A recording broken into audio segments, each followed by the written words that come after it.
Good morning, Mr. Chuma. Last year we talked about Bribecode. I just wanted to find out how far you guys have gone with the implementation of the law.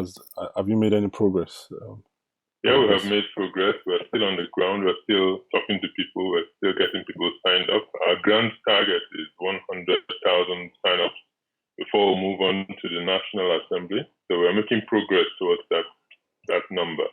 Any challenges? Yes, our challenges has mainly been to get the critical mass going. As you know, projects like this move on word of mouth, and we also use the mass media. So our main challenge has been getting our numbers, Hmm. but we're making progress on those fronts. Well, how do you aim to increase numbers? I mean, what? We're ramping up now to go on the streets. So we're getting our teams together across the country. These are volunteer teams who have gotten the message and have the passion to move on with the Bribecode. So we go on the streets and get people more sensitized about the message and the mission of Bribecode. I mean, let's talk about the magnitude of corruption in a country like Nigeria. I mean, corruption is like a hotbed. Everybody seems to just gain from corruption. And if you say you are going to attract a critical mass, I mean, is the critical mass itself not, would I say, to an extent, corrupt per se? Right now, corruption is almost like the air you breathe. So it's Exactly. impossible. It's impossible to live completely isolated from it, because even if you are not partaking in it, the goods and services you consume are marked up by corruption. Hmm. And it's very difficult to get people to imagine a system where there is no corruption. So that is part of the problem. And that is exactly why we said a year ago, when the president started his term of office, Mm. that the people have only a limited, can only have a limited tolerance for an anti-corruption war that does not coincide with economic improvement in their plight. This is why the bribe code is so critical, because a human being will get tired. And I almost noticed it actually in the president's 1 year speech. It sounded really tired. Mm. It's a messianic, it's almost like being a messiah trying to Yeah. carry the burden of a country on your own. Mm. You cannot do it. You need to create a system that does it. So even when you are sleeping, the system is working Mm. to transform society. That's exactly what Bribe Code does.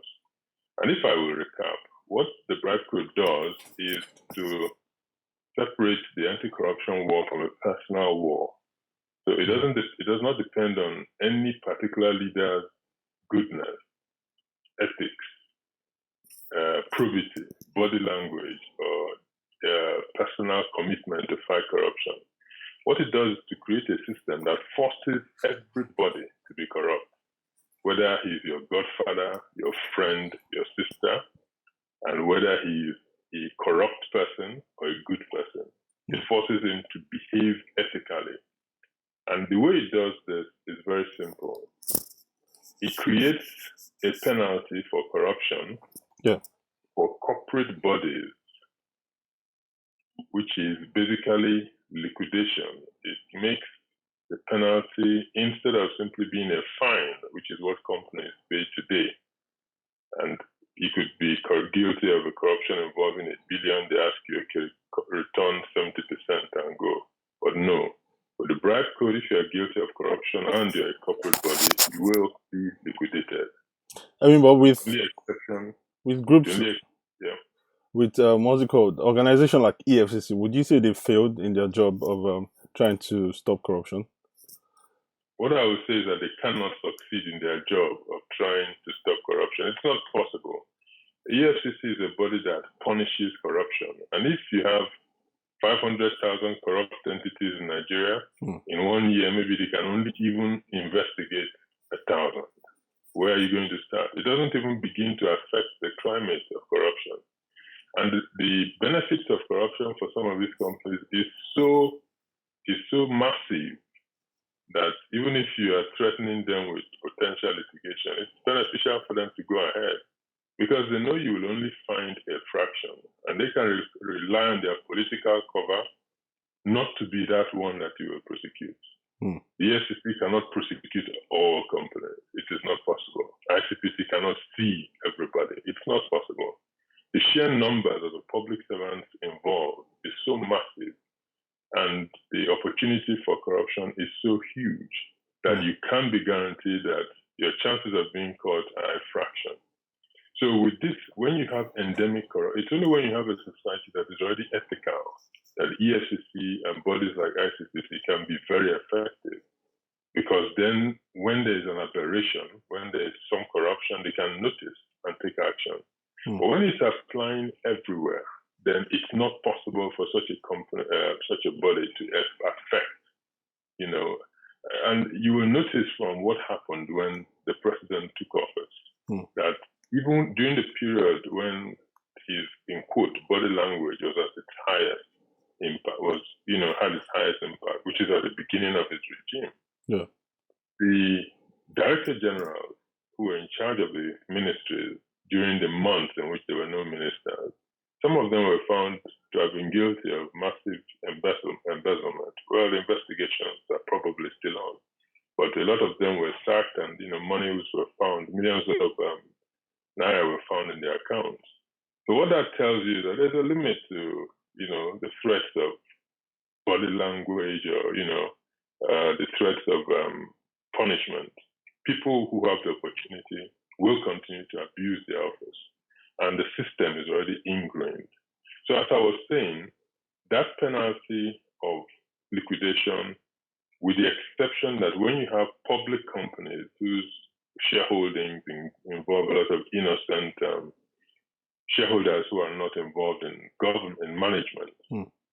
So it's only the core investors who control board policy who lose their shareholding, and then of course all the directors lose their positions. And so with that exception, the liquidation penalty is effective.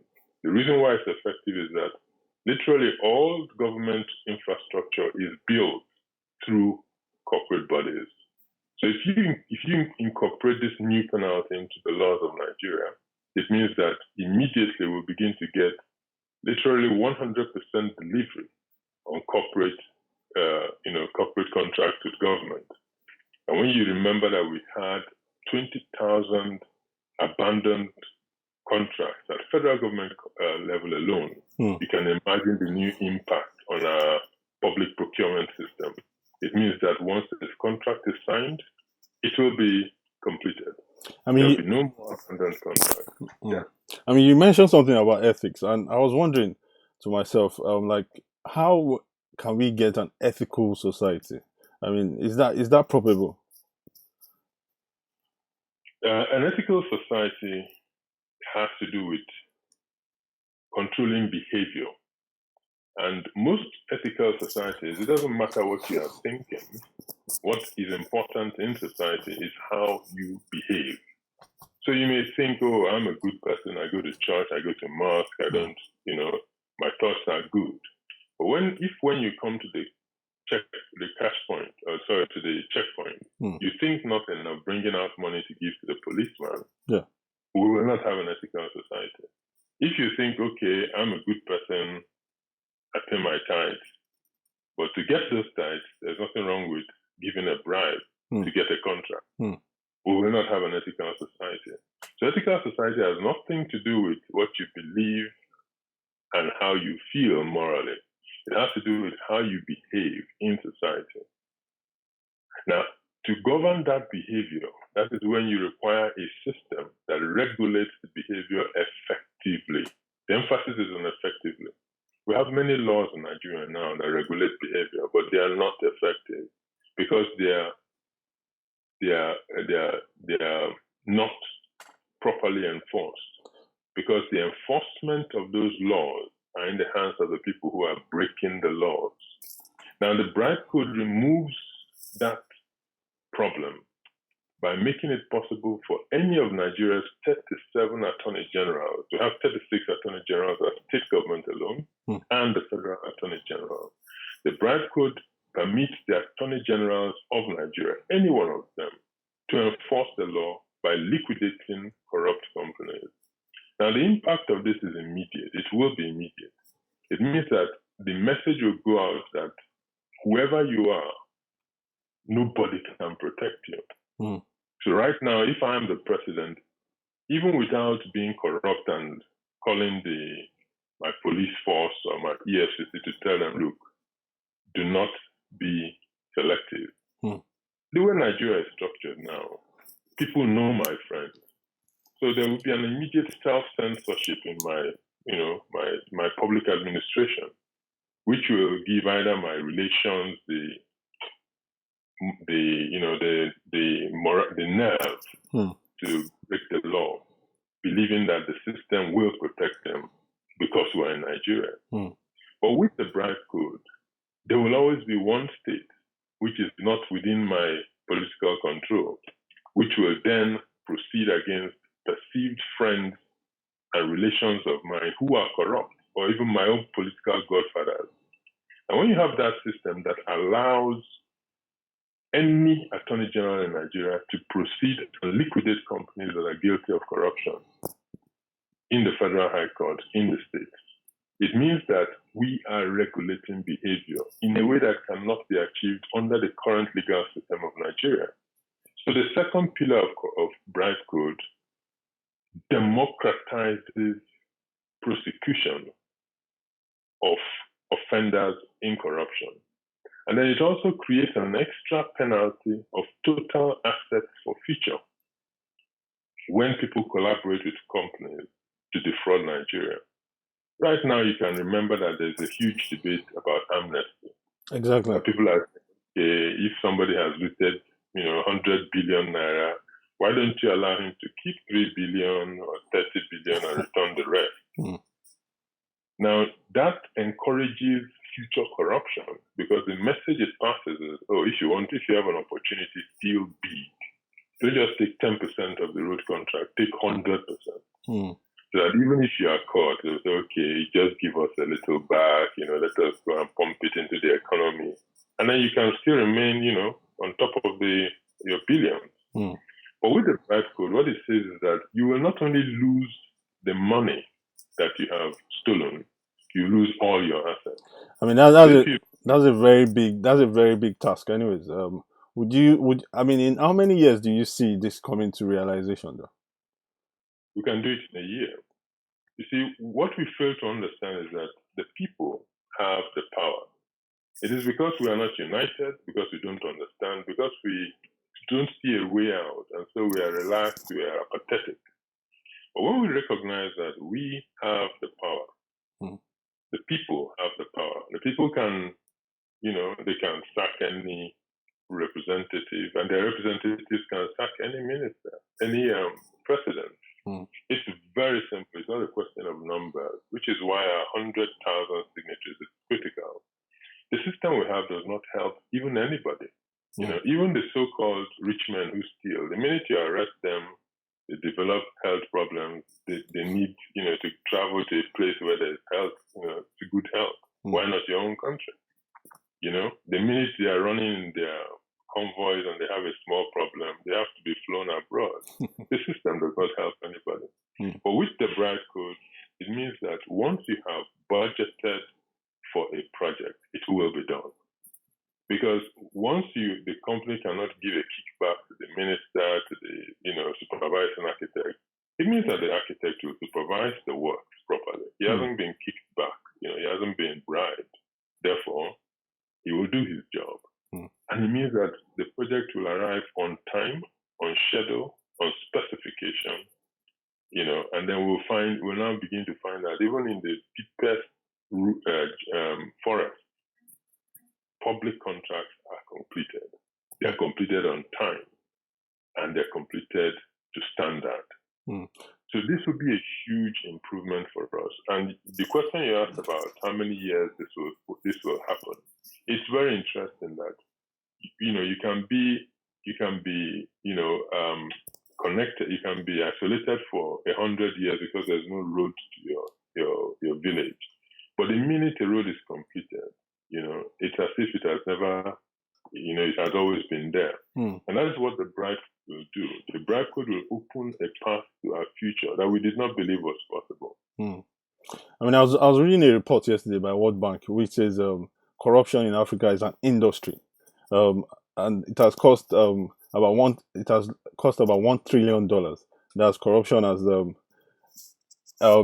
enabled the siphoning of that kind of amount. With regards to Nigeria and the implementation of the bribe code, do you think there's going to be a significant reduction of monies missing? Or, I mean, because it's an industry, so there's a systemic approach to stealing. So, I mean, how is bribe code going to be able to pull down those kind of systems already set in place to keep extracting money? The unique thing about the bribe code is that it is working even without enforcement. It is a self-enforcing law. It creates a new industry of anti-corruption enforcement. I'll give you a simple example. Right now, if I am the minister and you are my friend, and I ask you, your company bids for a job in my ministry, and you are the worst qualified, you're bringing obsolete equipment to install in the hospital. Once I get you approved, or once I give the contract to you, we have a private transaction in a room. Nobody sees us. You give the money to me as the chief executive of the company. Now, the bribe code creates a structure that means that self-enforces anti-corruption. There's a provision in the bribe code that if anybody brings information about a corrupt transaction, and on the basis of that information, the company is liquidated, that person gets 1% of the assets of the company. And if you're talking about $1 billion company, that's a lot of money. So, in your organization, there will be somebody who knows about the transaction. And even outside the organization, all the other companies that have missed out on the transaction will know that you have the worst proposal. You have the worst technology. You are not a competitive bidder. So that triggers an investigation. There will be companies that will be set up to enforce corruption because the law permits it, the bribe code permits it. I mean, but is this going to affect international companies as well? I mean, because I know what has been happening to whistleblowers who talk about international companies perpetrating bad acts in Nigeria. I mean, as a whistleblower, I'll be very scared because I'm not only dealing with local authorities, I'm also dealing with. The bribe code would allow people to be scared and do nothing. But for the 1% of people who are courageous, they will make millions and millions of naira simply by bringing information. And you see, it becomes a profitable thing to bring information about corruption. Because right now, if I bring information about corruption, yeah, you can harass me, intimidate me. But under the bribe code, on top of the harassment, I'll get 1% of the assets of that liquidated company. And it's not a huge thing. In Enugu State recently, even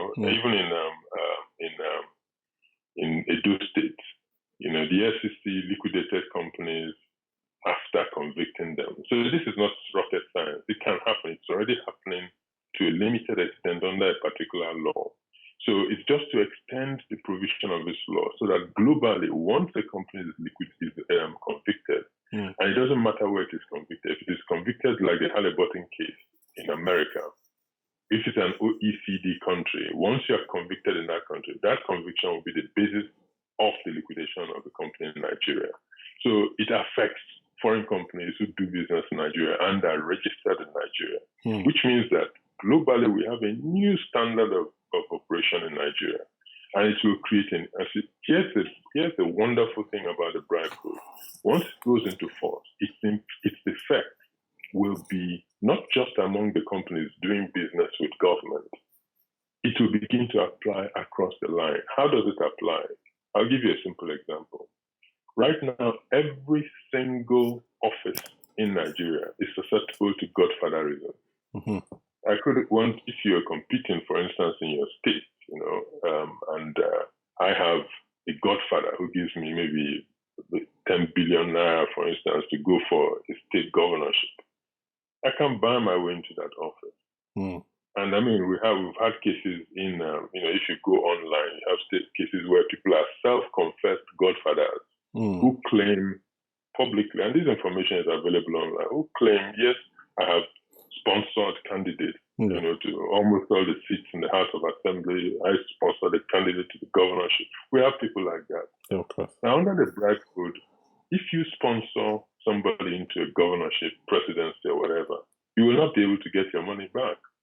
Because the standard operating system for godfatherism now is once you are sponsored, you can appoint the commissioners or the ministers, and then the ministers make returns to you by obviously awarding contracts to your companies.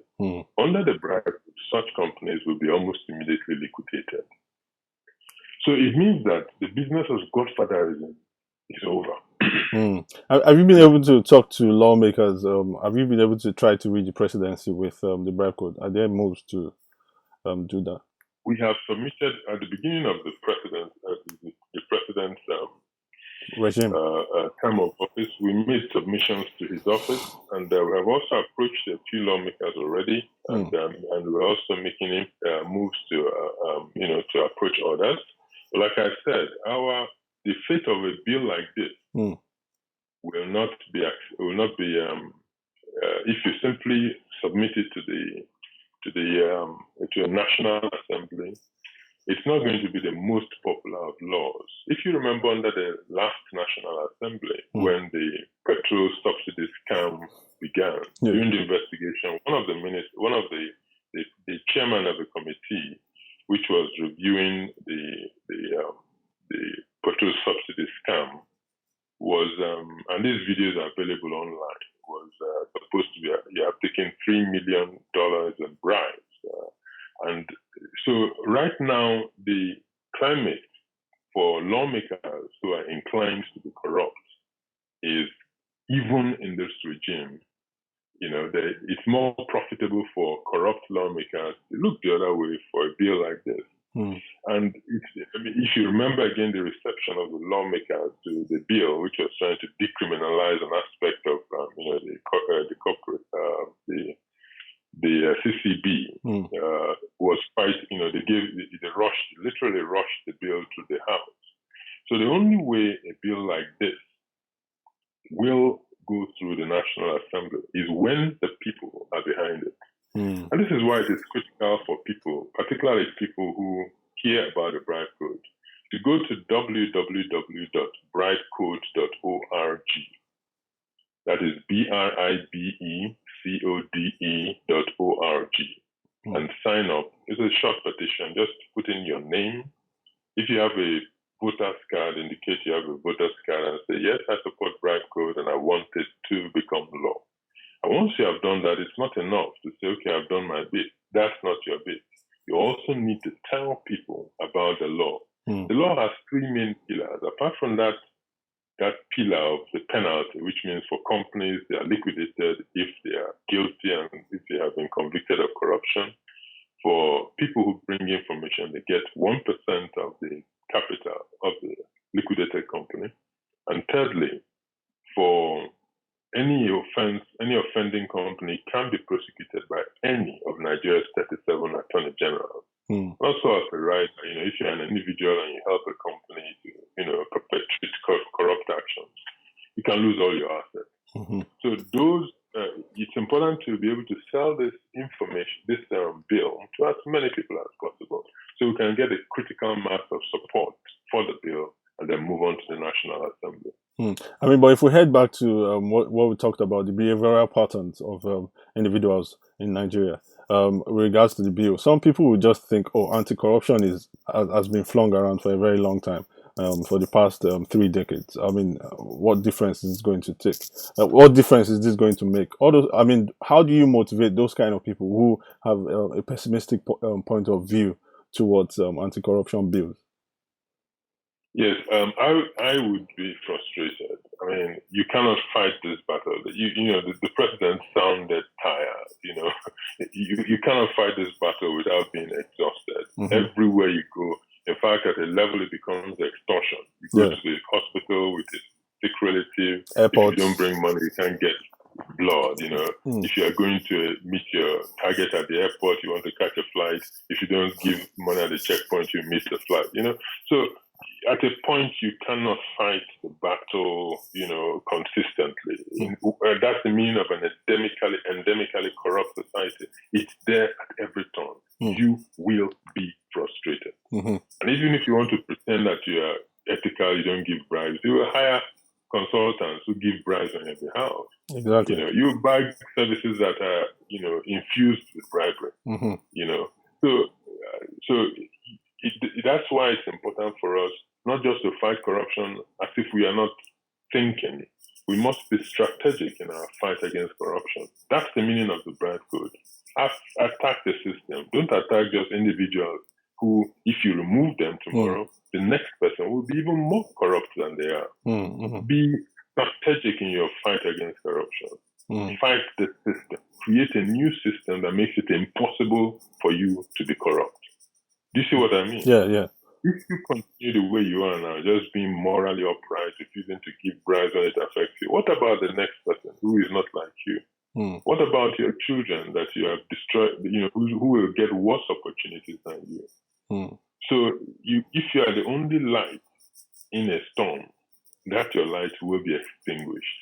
Your only opportunity is to create an environment, a climate that is not a storm.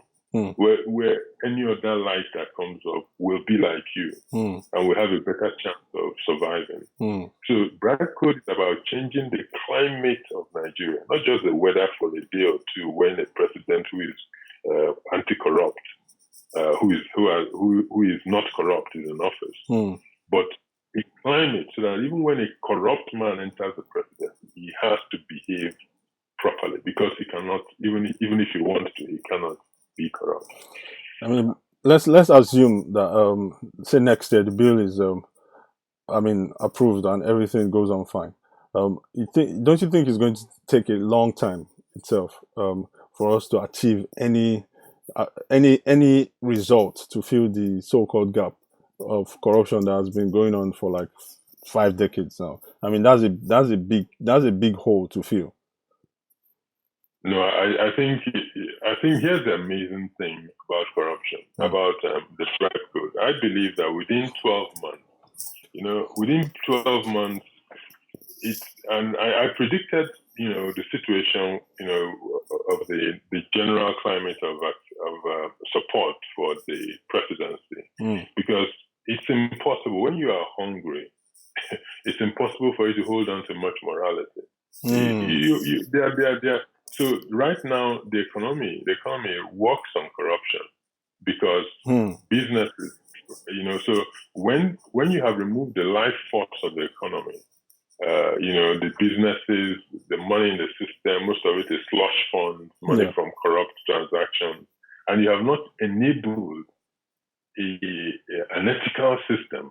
This is the problem. You have not created an ethical system, an ethical economy. Then you have a huge problem. That's why we'll have a downturn, and it will continue until you can create a system with like a Bribecode. And what a Bribecode does is to enable an ethical economy. Right now, if a company is doing business with government and it's not corrupt, it is endangered, which means that people will not talk to you, but they will frustrate your contract because you have not seen them in quotes. But under the Bribecode, if you try that, you will do no business at all in government. Yes. When it comes to the problems of the simplicity of the laws, how simple is the Bribecode to the layman? I mean, because most of these laws are complex. The layman doesn't really understand what's going on. Say the guy on the street, how would you understand the meaning of Bribecode? Bribecode. I think when you think of the Bribecode as a law with 3 pillars, it becomes very simple to understand. Okay. It's a law that is standing on 3 legs. The first leg is the penalty, and that penalty is the penalty of liquidation. It's a capital punishment. If I kill somebody now as an individual, the penalty under Nigerian law is, I'll be hung by the neck until I'm dead. If I'm a company, Chuma Limited, and I do the same thing, organize the death of 200 people, maybe because I give them fake drugs, I'll pay a fine. That's Nigerian law. Yeah. So we're now saying that if you do something that is so serious, that will cause hundreds of people to die, like you embezzle the health budget or the defense budget, As a company, the penalty is death, liquidation. Only exception is public companies. We have innocent shareholders. Then the core shareholders there lose their shares, and all the directors are wiped out. So the layman can get this. It's a very simple thing. Now, if you are an individual, total asset forfeiture. Again, it's very simple for the layman. It's not just the one you steal, but the house you have in the village. You lose that too. So we can understand that. And because I was just wondering, let's say my grand uncles in Edo State, if I was going to explain the law to them, I mean, because most of the times politicians just go to the villages, give them a particular amount of money, vote for this party. They don't really understand what's going on. So you now come to them and say, "Oh, there's anti-corruption." I mean, the politicians have been coming to them to tell them that, "Look, I'll give you 1,000 naira, vote for me," and they just do it. And most of the guys in secondary school, in the rural, so-called rural areas, follow suit. I mean, is there any aim to meet those kind of people who just feel the benefits they want is just momentary? How do you tackle those kind of individuals? You'll be amazed that I think there's a problem most of us who are in the city have. We assume that because I am illiterate, I'm stupid. It's not true. Our people in the villages are extremely intelligent. I've explained this a lot in my language to people who have no education. They get it. Yeah. In fact, they are the ones who will tell you, look, the correct penalty for corruption is kill them. And that's what we're doing, but we're not killing our fellow humans because there's a lot of abuse, scapegoatism, and mistakes that can come when you take a person's life. Yeah. But we're doing an even better thing. We're killing companies whose only operation is corruption.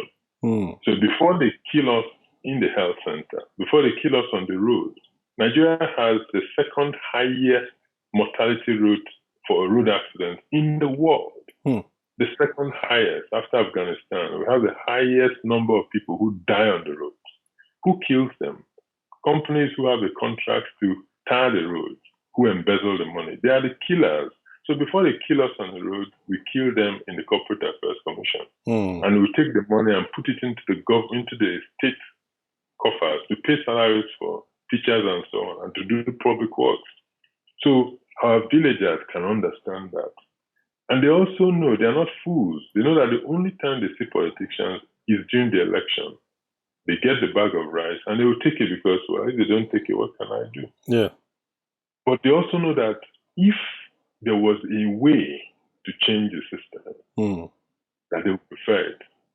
And that way is say no to that bag of rice. In fact, they don't even have to say no because after the Bribecode comes in, the godfather who gives money to any person to enter office has lost his money because he can't get it. The maximum you can give before you're liquidated is 1 million naira, and the naira is losing the value. So if you give 1 billion to put in a governor, you have lost that money. The minute you try to reclaim it, you will also lose your company and lose your assets. So that people can understand that. What that means is that as soon as the Bribecode comes into force, you find out that the only way to get to the government house is by begging money from people for logistics, not for bribing anybody. You don't have that money to bribe people. Would you ask me for 1,000 naira to go and give to another person for a ride? You can't do that. You are begging money from hundreds of thousands and millions of Nigerians, 1,000, 10,000, from people who cannot afford it. And once they have given you that money for you to go and enter bus and, to campaign from house to house, once you have done that, you have got them. Because having given you that money, I'm going to follow you up. Once you make a mistake, once you don't keep your promise, I'll be on you. It won't be like now when you're giving me a bag of rice, I can't even complain. Once you don't come again, if you don't tar my roads, I can't complain. But if I invest 1,000 naira in your campaign and you don't tar the road you promised me, I will be on you. So that money will be hurting me. So with that, we have transformed Nigerian politics. We have removed godfathers from office. The people who are in office are accountable to us, not to godfathers. This is the most transformative thing we can do in our body politics. The people who are in office will be directly accountable to the citizens who elect them. Right now, if you want an office in the ministry, you go and start paying money, remember what happened in the recruitment crisis? Yeah. Paying money to people, even a clerk, because it is perceived as sinecure. You have got the office, it's just for life, they can't sack you, things like that. Yeah. You have a pension for life, whether you come to the office or not, no, it will change. Because as soon as the Bribecode comes into force, the chief executive in the MDG or the ministry and all that is now relying more on his salary. As it is now, most of them don't know when their last goes for their salary because they have other sources of income. But with the Bribecode, these sources will dry out. If you're taking government money, you're putting your hand into the treasury and you're stealing it, and it is easy to get caught like that. The kickback is almost impossible to trace because even if you are doing nothing, they just come and say thank you. And then, the money is in your account or in your pocket. Even if you didn't ask for it, it's coming to you. But with the Bribecode, it doesn't happen because when it happens and it can be proved, the company that gave it to you will be liquidated. So we find out the chief executives of public offices or public bodies become more dependent on their salaries. So it's now essential for them to make sure those salaries come on time and that it is enough. Now, by increasing their perquisites, by improving the regularity of salaries in public services by the chief executives of those public services, it means that it will filter down to even the messenger. And then once salaries are enough, adequate, paid on time, there's less incentive for even the man in the checkpoint to now start asking for, bribes.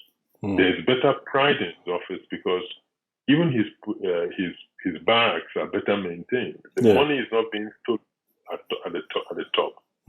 And with that simple law, the country will be transformed. It's not now a matter of the president going around looking at under every man's house, are you stealing money? You don't have to do that. Once you create an ethical system, you've now changed the system so that it is the corrupt company that is endangered. Right now, if you're in Nigeria and you're an ethical company, you're an endangered entity. You cannot compete. You will soon be put out of business. But with the Bribecode, if you're a corrupt entity, I'm sorry for you because you will be put out of business sooner than later. Even your wife, as a chief executive of a corrupt company, the day you have a quarrel, she might well pick up the phone and call the EFCC or the ICPC. Because the Bribecode does not create a new agency to start, and then you start looking for who is in charge of the agency so I can make friends with him and, no. The Bribecode just creates a system that enables everybody to become an anti-corruption fighter for profit. So it enables our current systems, our current police forces, and just gives them the enablement to become ethical. So if you don't enforce the law in this state, another state can say, okay, I will make money by enforcing the law. So it just passes the message across the country. The time for corruption is over.